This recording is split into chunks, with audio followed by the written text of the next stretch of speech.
And welcome back to another episode of What the Ruck Happened, the series where we discuss and talk about the latest days of action over the Rugby World Cup. Now today we have a lot to cover, a lot to catch up on as well. We have matches from days 9, 10 and 11 coming from the Rugby World Cup. That is coming out of Pool C, Pool A, Pool D, and a second match finally from Pool C, kicking things off where we will have Tonga versus Namibia, Wales against Fiji, France against Canada, and then of course finally the All Blacks New Zealand up against Georgia, and the final match we will cover in this What the Ruck episode. And as always, leave your comments below as what you think happened, what you think was good and bad about these matches as well. If you thought someone was lucky, whatever you think, let me know in the comments. Get some conversations going on your opinions as well from these days' play. We'll be back again tomorrow for more coming from days 12 mainly, where we had 3 matches. We will go through those after tomorrow, which will be a good setup for those games. But first off, let's get straight into the action. A lot to cover, but let's kick things off at the beginning. Pool C, the 20th match of the Rugby World Cup at Sandy Park. It was Tonga up against Namibia in a match that you'd expect the Tongans to win quite convincingly, but given the form that they showed against the Georgians, you had to question whether they would be good enough to beat the Namibians, who had shown they have a good amount of potential in their locker as well. So again, they're going by what this World Cup's shown us. Who knows what really could happen? And right from the start, it was Namibia who was nearly in with an early overlap chance that they bombed. Could have been up with an early try. They would have seen the crowd absolutely into raptures. As it turned out, it was the Tongans who got their name on the scoreboard first. Vainu scoring a scorching try from the inside ball with a set play. He's quick, he's powerful, and he is a typical Tongan player. That power and speed is something that they all have in absolute spades. Eventually he was pulled in just short of the line, but did roll his way over and score the opening try. Tonga very quickly off the mark. On the back of some early pressure from Namibia, it was all Tonga on the attack. And then just 5 minutes after that first try, Jack Ram.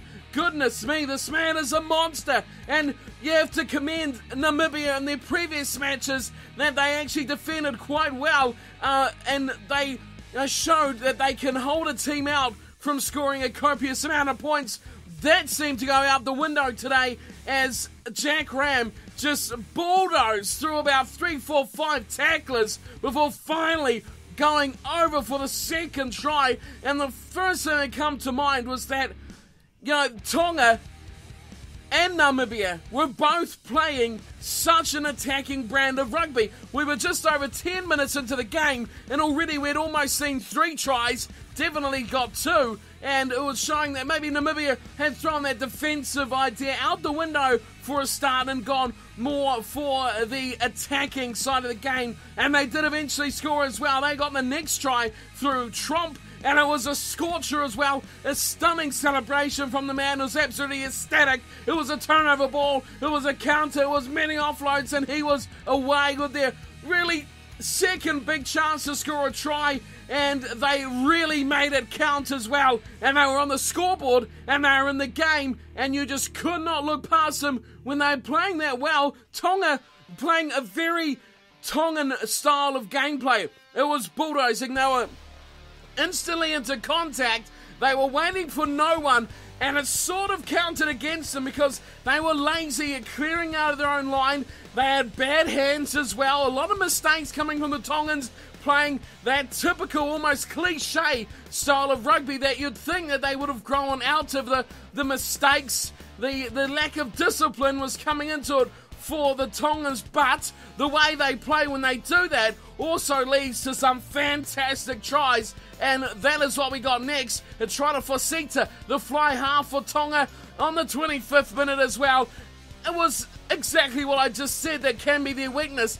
The 50-50 balls are always being thrown from the Tongans, and this time 2 of them come off quite easily as well, and it was Fosita who was in for the third try for Tonga, and that's how they play. Close to the line, offloads aplenty. The defence just cannot keep that pressure up when you have constantly players hammering at the door. As a result, another try for Seta, converted himself as well, and at that point we didn't get any more scoring either for 15 minutes as we made our way to half-time. 22 points to 7, Tonga leading quite easily over the Namibians. The Tongans were attacking very fluidly as well. I think they come out of the second half a bit better and a bit more continuity about them as well. They're almost bullying the Namibians at this point, and they were going forward. They were making line breaks and they were going well, but it was discipline, especially the breakdown, especially with their play between each other, the communication, just those little things that were kind of letting the Tongans down. But all in all, they were aggressive and they were looking like they were going to add more and more points, and that's exactly what they did through the man who wasn't even supposed to start the match. Vainakolo going down injured. That gave Vainu the chance to start this match, and he was the next man in action as well. A kick counter down to him from the Namibians looking for territory. They gave it to the wrong man, and Vainu scorching upfield again. Third time he's scorched upfield, and a very elusive run from him, busting through tackles. Such good acceleration. He is so hard to put away. He eventually played 2-on-1 of the fullback and gave it to Jack Lamb to put away in the corner. But again, you have to say the Namibians' chase of the kick was very poor. It was very broken as well, and allowed massive gaps there for a player who is so dangerous. We've seen him in Super Rugby as well. Vainu knows how to find a gap in a defensive line as well. Namibia weren't to give up there, and they went back to basics, it seems, for the rest of the match. They were done with the flair. They were done with the fancy stuff in the back line. They went back to what they know and what they do so well, the forward play. Mauls in the left-hand corner were their go-to play. Jacques Burger, you know, he is the icon man for Namibia. He is the one they look up to. Here's their big name, and he scored another try for the Namibians, the second of the match, and, you know, at that point, they were just about in the match as well. 27-14 after that try, but I have to say, as we neared the 50-minute mark at that point, the kicking for Kotsa, how outstanding is he at place kicking? A couple of fantastic kicks from Kotsa in that match for the Namibians, but it didn't get any better for them after that, when once again Vainu setting up another beautiful try, getting the ball this time from Lamb to Vainu, changing it around from what they did earlier on. Massive pass from a player like Jack Lamb, who is a forward, to get such a spectacular, perfect, lofted pass over the top and into the hands of the speedster Vainu, who made no mistake in finishing another try for Tonga, and are right back in a healthy lead after that as well. The final nail in the coffin, and it was only just after the hour mark as well.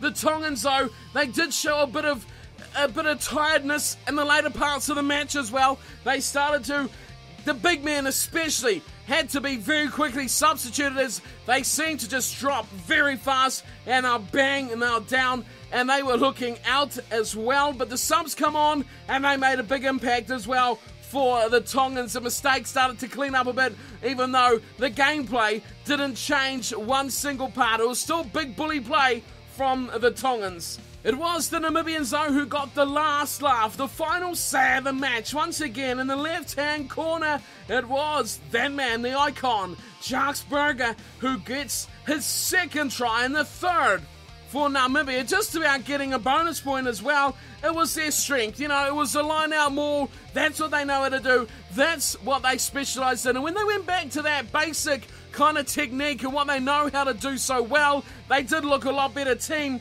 for that. And they got 2 tries late on through the work of their forward pack, driving into the corner and scoring tries through Burger. Kutzer again, a fantastic kicker goal that really, you know, it was a world-class kick, those two, way out on the touchline, beautifully judging the wind, beautifully judging the angle. So Pool C, of course, Namibia, they'll play against Georgia as well. That'll be the one game that they will target the Georgian zone to be the Tongans, so they'll back themselves as well. Namibia-Georgia could be a really exciting match. Points from this match, Vainu was fantastic. He missed out on a last-minute chance to get a hat-trick try as well. Put his hand on the line as he was going down, but you have to say, he was single-handedly the biggest destroying factor for the Tongans in this match. I think Namibia, like I mentioned earlier, lost their way a bit here with their structures on defence. They looked a bit too focused on breaking the line, making attacks, and they just went away from what they were good at with their forwards and keeping it tight. When they went back to that in the second half, they looked a lot better side for it as well. Kotzer, a fantastic place kicker, like I've mentioned. But a good point from this match, no yellow cards. Yes, no yellow cards. Good to see. It's cleaned up slightly from what we had earlier on in the competition. But in the end, the full-time score was 35-21. Just 14 points in it. 2 tries even. A big entertaining match. Tonga playing like Tonga is renowned to play. Namibia showing they are no pushovers. Yet again, how many times we said it, these small teams are really no pushover anymore. Georgia beat the Tongans, something not many people would have predicted earlier on in this World Cup or earlier on in the season as well. With that win as well for the Tongans, they actually moved into second position on the Pool C ladder, right up there, 1 point ahead of Argentina, who have played 2 matches as well, but they have easy ones left. Tonga, though, it doesn't seem like they will be the team to go through. Second, Argentina look the much better side so far. Tonga still have to play the All Blacks, remember, as well. A big match to come up for the Tongans. Second match of this episode, and it is a big one. In the overall look of today, this is the biggest match of the day's play, or these 3 days' play. This was the first match of Day 10, of course. It was Wales up against Fiji. Now, most would say, based on performance, Wales should cruise this one and do it with ease. But we know that is not the case. Fiji, a good enough team. 8 years ago, spoken about so often in the build-up to this match. Fiji that is, beat Wales. Can they do it again in Millennium Stadium where they did it last time 8 years ago?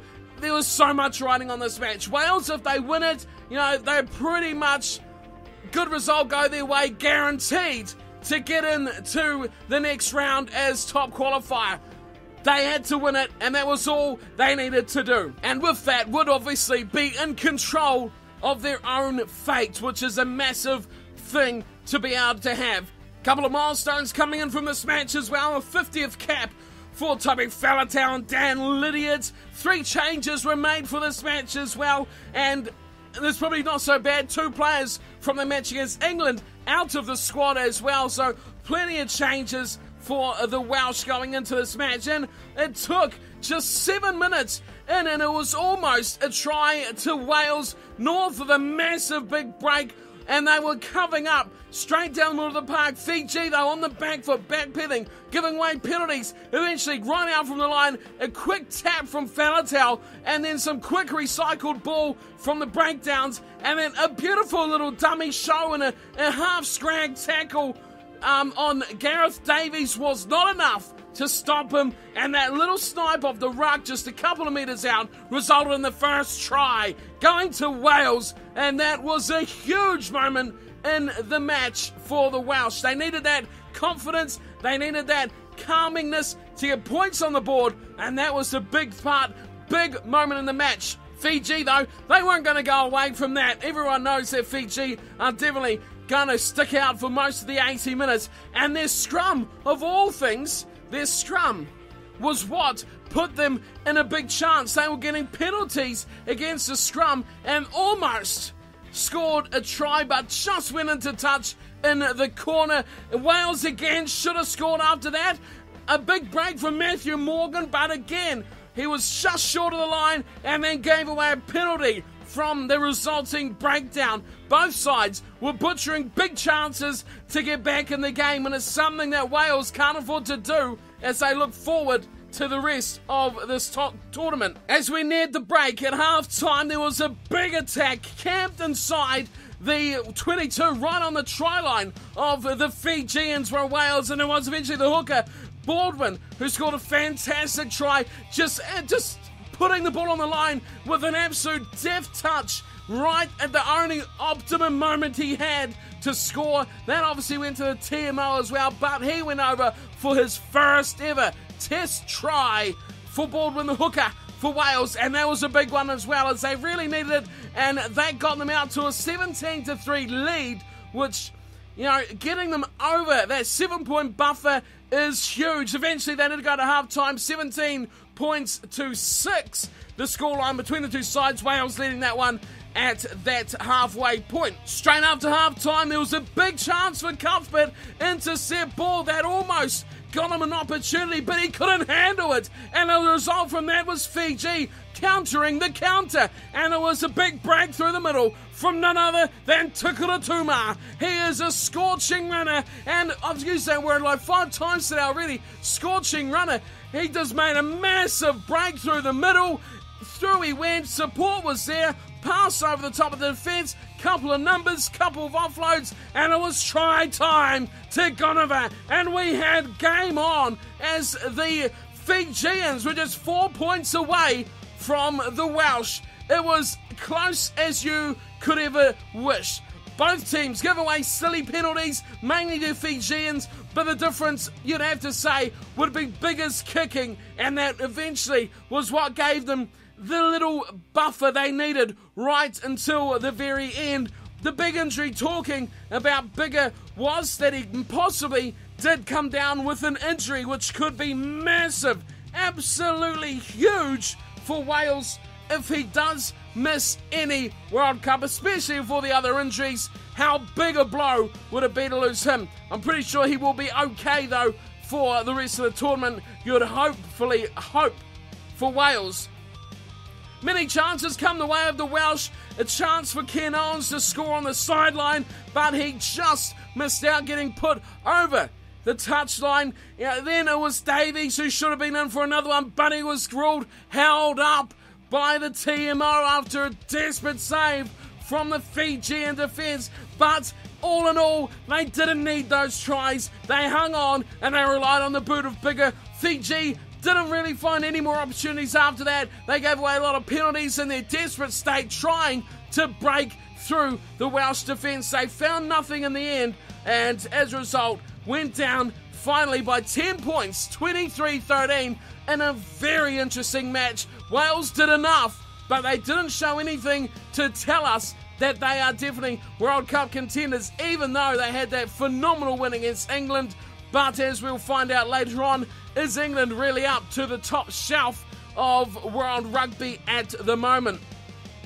Big talking point from this match, no bonus point for the Welsh, which they could come back to rue, but then we do remember the Australians did not get a bonus point against Fiji either. A big opportunity to score a lot of points, but also a big opportunity for their opposition to get a massive upset. And in Pool A, you just can't afford to give a team an opportunity like that. It was a professional display from Wales. They did what they had to do. Nothing more, nothing less. Fiji, I think, they scrummed very well, which was a surprise. Their set piece was decent as well, but in the end it was just things like discipline at the breakdown and just silly mistakes that cost them. They were only 2 scoring plays away, could have been up for a big upset, but in the end, Wales, like I said, did enough, relied on the boot of Bigger, and it got them over the line. 23-13, the final score. Wales getting the job done over Fiji.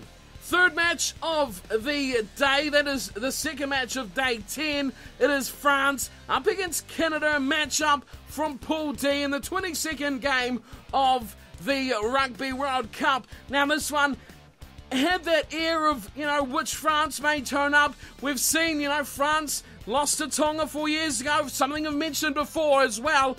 But you know what France is like.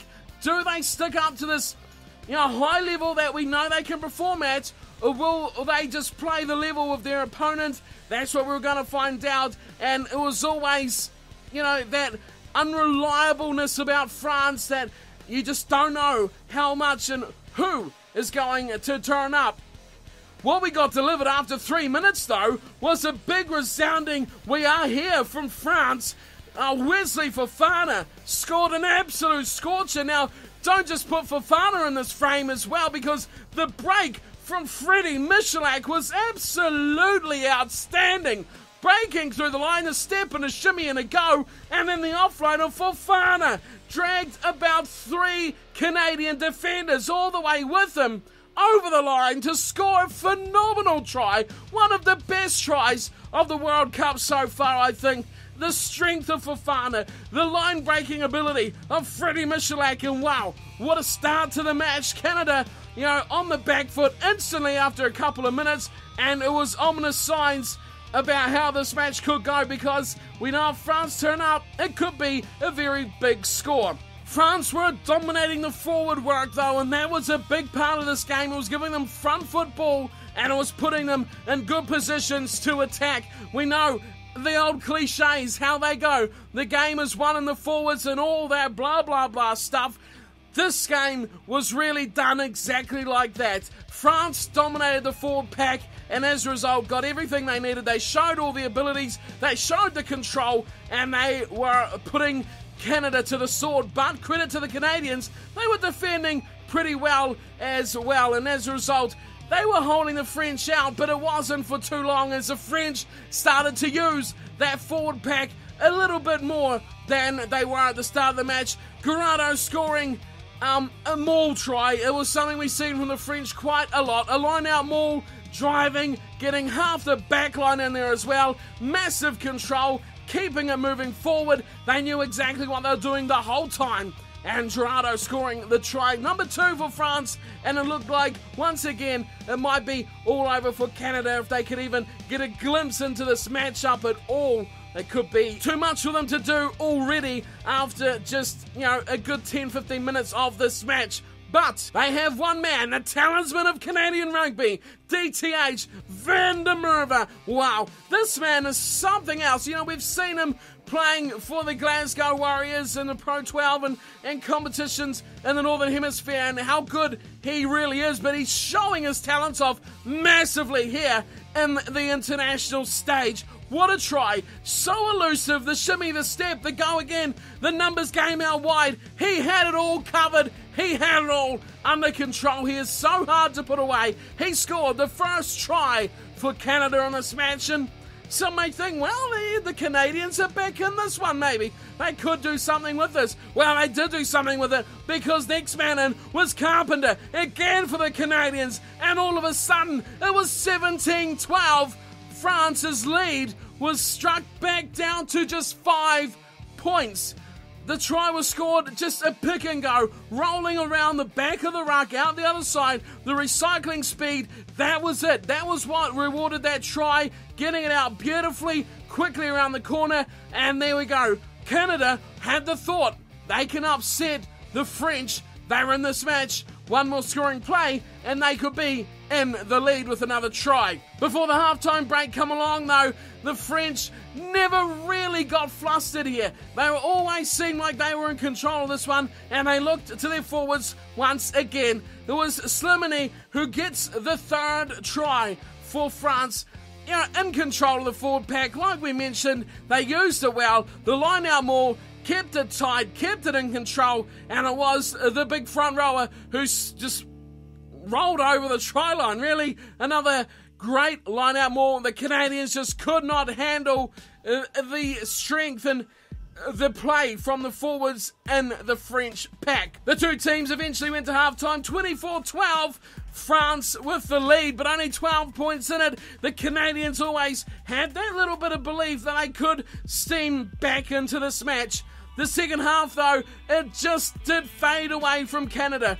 Pepe opened up again, a maul, another maul, another maul. It's what France were winning this game at. They knew they were dominating the game in that area, and they stuck at it, and they kept hammering away at it too. And it's something that you notice that the French, if they know something they're going to, dominate with, if there's something that they're going to control, you know they've learned this is how we'll play. If this is someone's weakness, we will attack it. If it doesn't work out, we'll go on to another plan. That's what it seemed to show from this match from France, that they knew how to move and how to control around the match.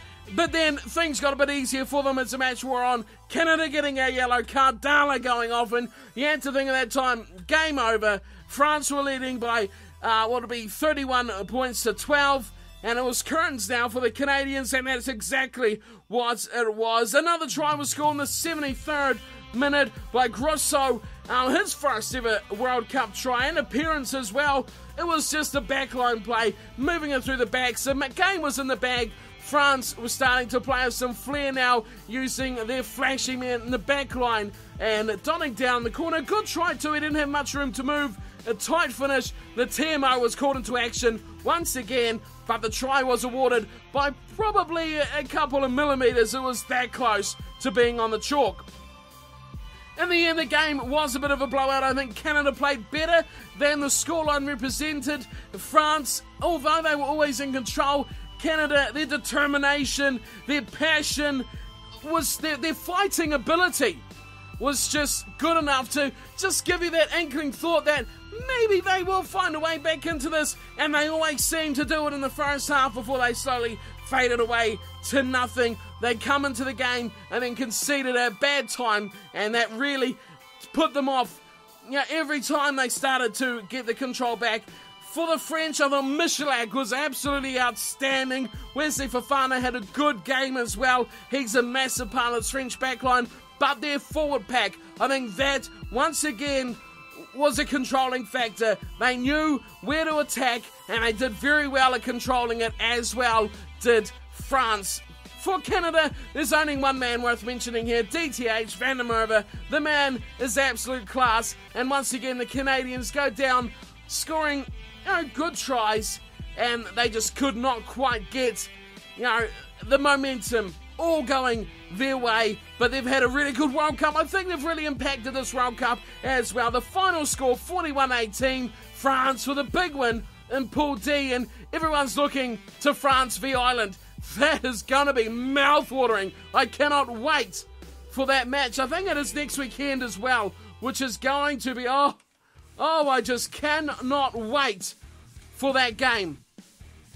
The fourth and final game we're going to have a look at today on What the Ruck Happened is the match from day 11 from Friday, October the 2nd. The All Blacks, New Zealand, up against Georgia. A match that I read a lot of articles about saying, can the All Blacks not get bored enough to actually win and control this match? And it was a fair point, but I think we all know that Georgia, Canada, Fiji, Namibia, Romania, all the teams we've spoken of the last few weeks, Uruguay as well, the Samoas, all those teams are not as bad as they used to be. The days of the 100-10 thrashings are so gone, so long gone. These players and these teams breaking into professionalism, they're showing they're good enough. I mean, we've seen a huge amount of players from these smaller nations that know how to score tries.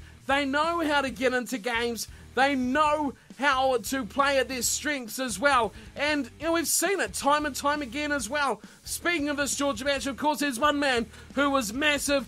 Good gods to the number 8, even though he played at 7 for this match. But he is an absolute monster. I think the fullback for Georgia was very good in this match as well. Just mentioning these guys at the start, because I think the way this match went, it's easy to forget how good they were. But it was the fullback, Becca Tsegluri, who got the only try for Georgia. We'll cover that in a minute. But he was so good on attack. He knew his strengths. He knew how to break the line. And against the All Blacks, that's something he should take very, very well in his confidence heading forward as well for Georgia. So into the match, what happened here? A new front row for this match for the All Blacks, seeing Crockett, Coles and Famuina and their number one team, their number one starting 15. Read into that what you will, All Blacks fans. I don't think that is their best starting team. Surely we'll see Woodcock, Coles and Franks back. I think Franks is definitely in the starting 15. Crockett definitely pushing on Woodcock, who is getting past his use-by date. But into the match, I think Georgia, how much did they love the pre-match stuff? You know, the anthems, playing against New Zealand, facing the haka. I think the Georgians, they loved it. They were pumped up just as much as the All Blacks would have been from the haka. They are passionate themselves. They know what stuff like that's like. That gets you pumped up, gets you into the game. They loved it. It was, it would be an honour for them to be in a match like this, playing the All Blacks for the first time. And the start did not go so well for them. It only was the first minute. Waisake Naholo. Oh, the stories of Waisake Naholo. Where he come from, the leaves on his leg, coming back, selected for the squad, not able to play till this Georgia game, and then bang! He took, 1 minute, and they were in for the try. He's so fast. He's so fast, and he hits the ball at such a speed, it makes him so hard to tackle because he hits the gap, and it's just, there's no way to really stop him if you can't put your body in front of him. And that's what he does so well. Bang, straight through, set play off the line out, speed and power, Waisake Naholo, and it's try time for the All Blacks. They led early on, but what transpired after that was very much not what the All Blacks expected at all. Tasiguri, the fullback for Georgia. This try, now, I tried to watch this try slowly to actually see what happened. At first glance for me, it looked like the Georgians knocked on, and I don't know if the All Blacks were ball watching, but that was a big mistake not to play to the whistle. The Georgians, I think in the end, he actually got a foot to it and made it out to be a little grubber, which was regathered, towed through, and a great try for the Georgian fullback. An outstanding try. A massive try as well. They equalised 7-7 after 5 minutes. A super try. A huge amount of speed as well for Tasiguri, and that was amazing for Georgia. Their World Cup is made. They scored a try and equalised against the All Blacks in their first ever meeting. It was a massive game, and it was huge. It was great. I was so happy for the Georgians and how they got those last bit passes and those little grubbers, the luck. They deserved it. Let's be fair. They deserved it, and they were outstanding. But it did go downhill very quickly for the Georgians. It only took a couple minutes after that, and Julian Savea was in with his first try, his first of 3. He just had numbers. It was numbers out wide, got the width on the ball, just a powerful, typical Savea finish, and that's all he requires.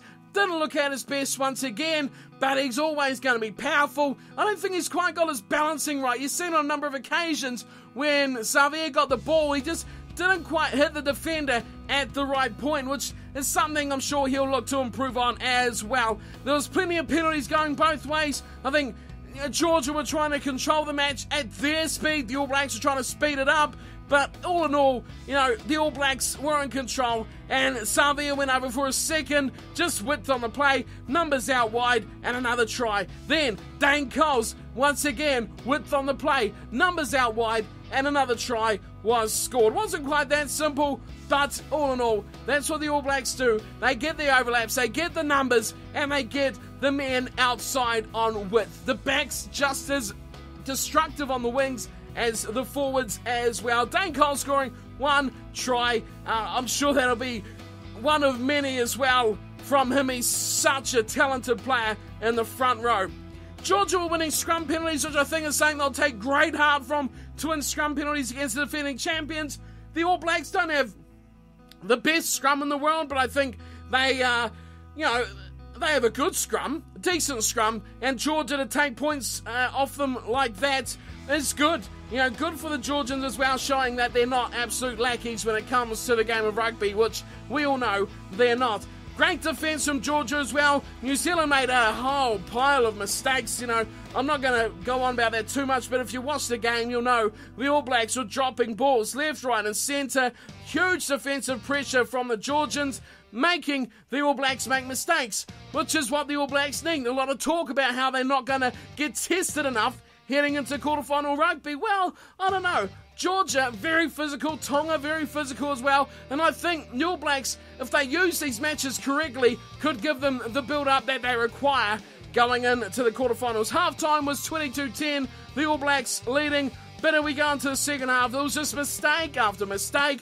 Drop ball, miss pass, knock on, penalty giving away. And it was over 12 just early on into the second half. The country would have gone into a meltdown as they seen Daniel Carter, the only fully fit fly half in the All Blacks team, get sandwiched between two big Georgian forwards and have what seemed to be a bit of an injury. Or was he just winded? It seemed like he was okay, and a huge sigh of relief once again from the country, I guess, and the All Black selectors over Daniel Carter's fitness. The Georgian scrum was huge, the same we spoke of already, and they were the better team.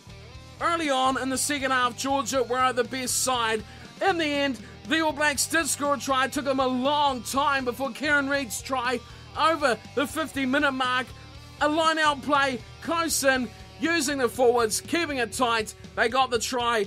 It was almost, painful to watch this match, just how badly the All Blacks were playing and how much fight was in this Georgian pack as well. They were slowing the game, and that's something, the All Blacks always try to speed up, and they normally control it, but Georgia was slowing it down, and they were getting away with it too. The All Blacks couldn't speed it up against them, which is something other teams might look at and take on as well. Interesting point from the match, Victor Vito coming on and playing on the wing, which is interesting to see. I think he's a good, versatile player that can do that sort of thing. The substitutes come on. I think the forward play of the All Blacks did improve with Woodcock and Franks on, although, like I said earlier, I don't think they're the best three combination, but I think they did play better than Crockett and Faumuina in this match against this big Georgian pack. And you think about it though, this is the time the All Blacks want to have a bad match. This is when they want to have the shocker, because it's a game they're still going to win regardless of how badly they play. No disrespect to the Georgians, I think they're a very good side, but I think the All Blacks on a bad day are still a better side than the Georgians for now. I say that for now as well.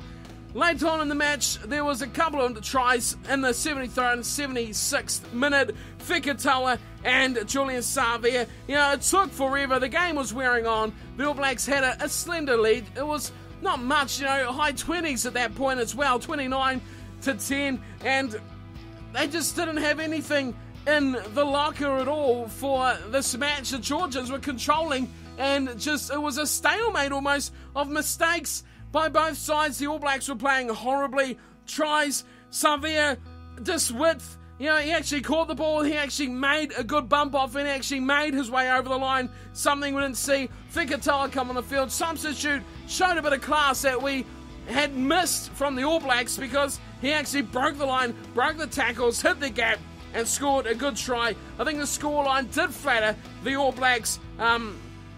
The Georgians targeted the men who were going to control the game. That was Daniel Carter for a big part. I think the All Black Smiths not having a great match from Aaron Smith, who always controls the match as well. But I think it was a great effort from the Georgians. It flattered the All Blacks very much so. Gurgonze got man of the match, which just goes to show you how good that man is. Some may say it wasn't fully deserved, but I think, the way they played, their passion and, their commitment towards the cause of Georgian rugby, give it to the man. Give it to the man. Why not? Some stats from the game, 25 turnovers as well from the match. That's a huge amount of turnovers. The All Blacks, a poor effort, very poor effort. Georgia played very well as well. 43-10, the final score. Not much more to say about that, but thank God it's over. A lot of media backlash here on the All Blacks as well following that performance. But all in all, the win is a win. The All Blacks take the 5 points. A record time as well for the bonus point and the first try. So you can't complain. They just went to sleep after they got the bonus point, which is disappointing. Many expected them to blow the scoreline out, but I think credit to Georgia. They actually played a decent hand for the most part. Malagradze for the Georgians added a penalty goal as well early on in the game. They got points. They contributed to the match, and I think they should take a lot of heart from this game. So that wraps up this part for day 9, 10, and 11 from the Rugby World Cup. 4 matches to cover. I hope this hasn't gone on too long, but I think it has, as per always. I just seem to go on and on forever. I'll be back again tomorrow. We'll cover the games from Sunday, from the weekend. We have, of course, or Saturday, I should say. I'm a day ahead in New Zealand here. Saturday for you in the UK, Samoa, Japan, South Africa, Scotland, and, of course, the massive one, the big one, the huge one, England, Australia. I'll see you all there for that one. Thank you for tuning in and watching. Hope you've enjoyed. Leave your comments below, as always, as we always say. And let me know what you think of those matches, what you think of the All Blacks in their competition. Are the French looking good to you? I think the French are looking very good. What do you give Wales in their chances? And who, of course, is going to take that, third place, that automatic qualifying in Pool C, as we've seen the Tongans and the Namibians fight it out as well from that pool. Plenty of talking points, plenty of discussions. Have your say in the comments, and I'll see you all next time for more What the Ruck Happened. But until then, take care.